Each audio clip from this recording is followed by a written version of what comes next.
الحمد للہ رب العالمین والصلاة والسلام علی سید المرسلین اما بعد۔ حضرات، آج موت کے بعد کی ایٹرنل لائف کے بارے میں کچھ سائنسی حقائق کی روشنی میں کچھ باتیں رکھنا چاہتا ہوں۔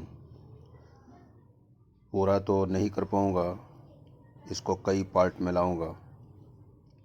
سب سے پہلی چیز، کیا کائنات اپنے موجودہ ڈھانچے کے اعتبار سے یہ تقاضا کرتی ہے کہ آخرت ضرور وجود میں آئے؟ سب سے پہلے نفسیاتی پہلو کو لیجئے۔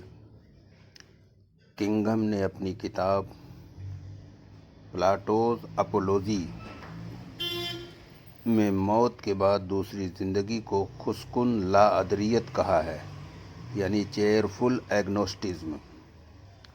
یہی موجودہ دور کے تمام ایتھسٹوں کا نظریہ ہے۔ ان کا خیال ہے کہ دوسری زندگی کا عقیدہ انسان کی اس ذہنیت نے پیدا کیا ہے کہ وہ اپنے لیے ایک ایسی دنیا تلاش کرنا چاہتا ہے جہاں وہ موجودہ دنیا کی لمیٹیشن اور مشکلات سے آزاد ہو کر خوشی اور فراغت کی ایک دل پسند زندگی جی سکے۔ یہ عقیدہ انسان کی محض ایک مفروضہ یعنی ہائپوتھیسس خوش فہمی ہے، جس کے ذریعے وہ اس خیالی تسکین میں مبتلا رہنا چاہتا ہے کہ مرنے کے بعد وہ اپنی محبوب زندگی کو پالے گا، ورنہ جہاں تک حقیقت واقعہ کا تعلق ہے ایسی کوئی دنیا موجود نہیں ہے۔ یہ کہنا ہے ایتھسٹوں کا۔ لیکن انسان کے اندر یہ طلب بذات خود آخرت کا ایک نفسیاتی ثبوت ہے، ٹھیک اسی طرح جیسے پیاس کا لگنا اور پانی کی موجودگی اور پانی اور انسان کے درمیان تعلق کا ایک داخلی ثبوت ہے، اسی طرح ایک بہتر دنیا کی طلب اس بات کا ثبوت ہے کہ ایسی ایک دنیا موجود ہے اور ہم سے اس کا براہ راست تعلق ہے۔ تاریخ بتاتی ہے کہ پرانے دور سے لے کر آج تک عالمی سطح پر یہ طلب انسان کے اندر موجود رہی ہے۔ کیا ایسا ممکن ہے کہ ایک بے حقیقت چیز اتنے بڑے پیمانے پر انسان کو متاثر کر دے؟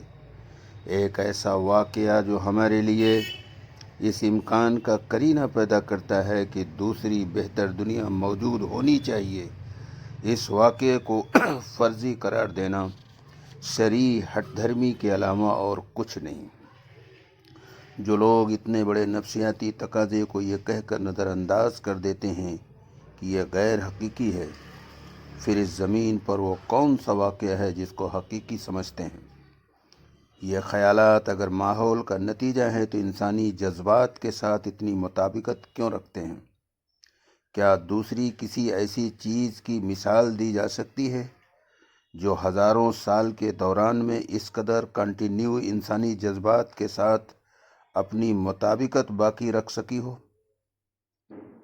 کیا کوئی بڑے سے بڑا قابل شخص یہ صلاحیت رکھتا ہے کہ ایک فرضی چیز گڑھے اور اس کو انسانی نفسیات میں اس طرح شامل کر دے کہ جس طرح یہ احساسات انسانی نفسیات میں سموئے ہوئے ہیں؟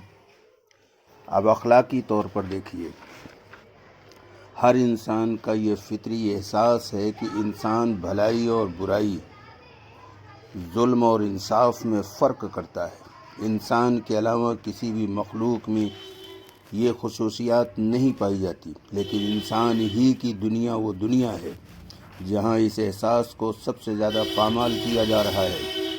انسان اپنے جیسے انسان پر ظلم کرتا ہے، لوٹتا ہے، قتل کرتا ہے، طرح طرح سے تکلیفیں پہنچاتا ہے۔ بھیڑیے پر اور شیر پر بھیڑیا اور شیر نہیں بنتے، لیکن انسان خود انسان کے لیے بھیڑیا بنا ہوا ہے۔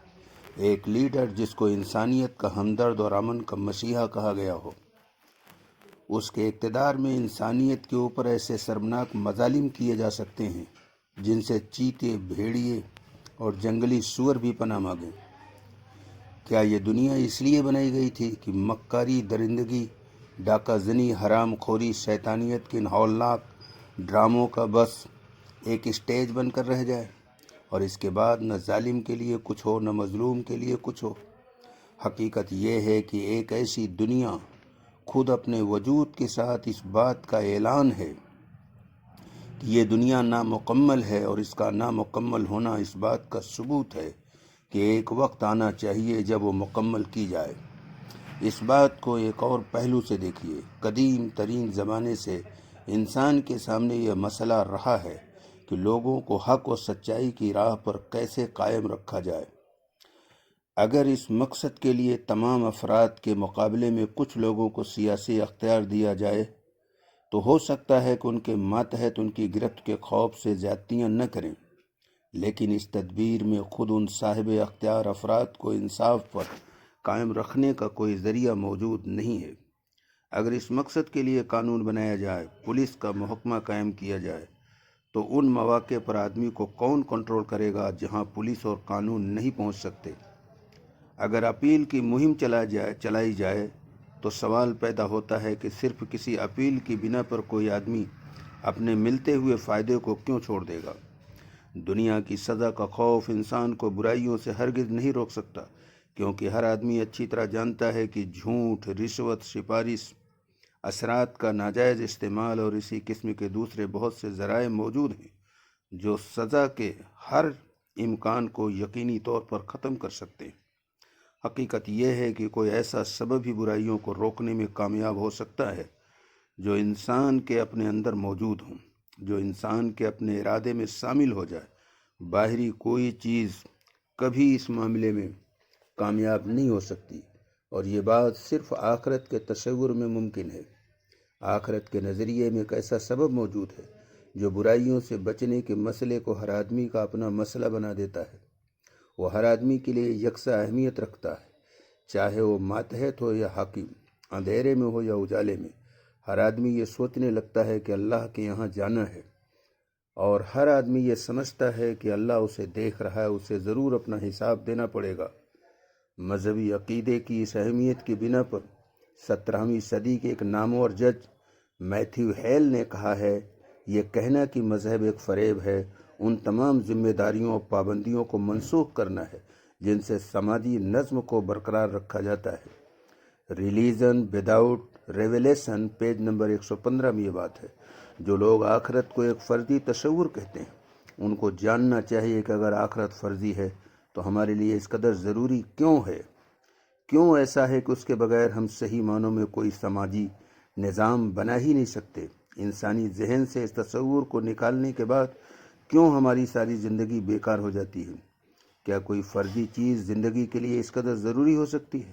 کیا اس یونیورس میں ایسی کوئی مثال پائی جاتی ہے کہ ایک چیز سچ میں موجود نہ ہو لیکن اس کے باوجود اس قدر ضروری بن جائے؟ زندگی سے اس کا تعلق نہ ہو لیکن اس کے باوجود وہ زندگی سے اتنی متعلق نظر آئے۔ زندگی کی صحیح اور امن و انصاف کی تنظیم کے لیے آخرت کے تصور کس قدر ضروری ہونا یہ ثابت کرتا ہے کہ آخرت اس دنیا کی سب سے بڑی حقیقت ہے۔ تصور آخرت کے حق میں استدلال کا یہ ایک ایسا پہلو ہے جو اس نظریے کے کو لیبارٹری ٹیسٹ کے معیار پر صحیح ثابت کر رہا ہے۔ اگلے پارٹ میں ہم کچھ پریکٹیکل ثبوت جو امریکہ اور دیگر کچھ ملک کے سائنٹسٹوں نے پیش کیا ہے وہ آپ حضرات کے سامنے لائیں گے۔ آج تو انہی باتوں پر اپنی بات کو ختم کرتا ہوں۔ وما علینا الا البلاغ۔